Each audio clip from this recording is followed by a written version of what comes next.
नमस्कार, आप देख रहे हैं नवांबे न्यूज।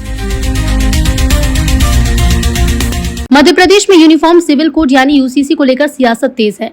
राज्य सरकार द्वारा गठित कमेटी पर अब बयानबाजी तेज हो गई है। नगरीय विकास मंत्री ने यूसीसी का समर्थन करते हुए कहा कि देश की एकता और अखंडता के लिए समान नागरिक संहिता कानून बेहद जरूरी है। उनका कहना है कि हर नागरिक को समान अधिकार मिले और इसी उद्देश्य से कदम उठाया जा रहा है। उन्होंने स्पष्ट किया कि सीएम द्वारा बनाई गई कमेटी इस पर अध्ययन करेगी और आगे की दिशा तय होगी।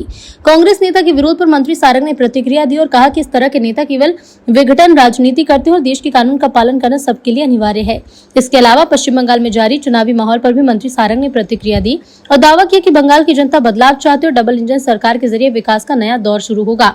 फिलहाल यूसीसी को लेकर जारी इस बयानबाजी ने राजनीतिक माहौल को और गरमा दिया है।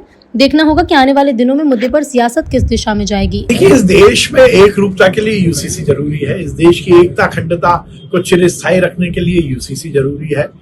इस देश में एक संविधान होना चाहिए। हर व्यक्ति के अधिकार और हर व्यक्ति को विकास के अवसर एक जैसे मिलने चाहिए और इसलिए यूसीसी बहुत जरूरी है।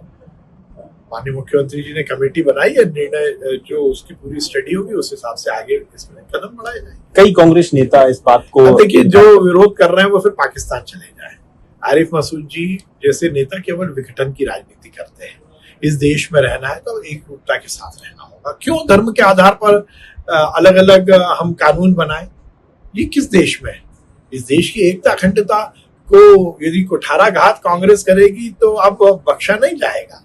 देश की जनता सब जानती है और आरिफ मसूद जी जैसे नेताओं को मैं सलाह देना चाहता हूं कि इस देश के कानून का पालन करिए, इस देश के कानून का अनुसरण कीजिए और ये सुनिश्चित कीजिए यदि देश में रहते हो तो देश की ही गाइए, देश में खाते हो तो देश की ही के विषय में ही सोचिए।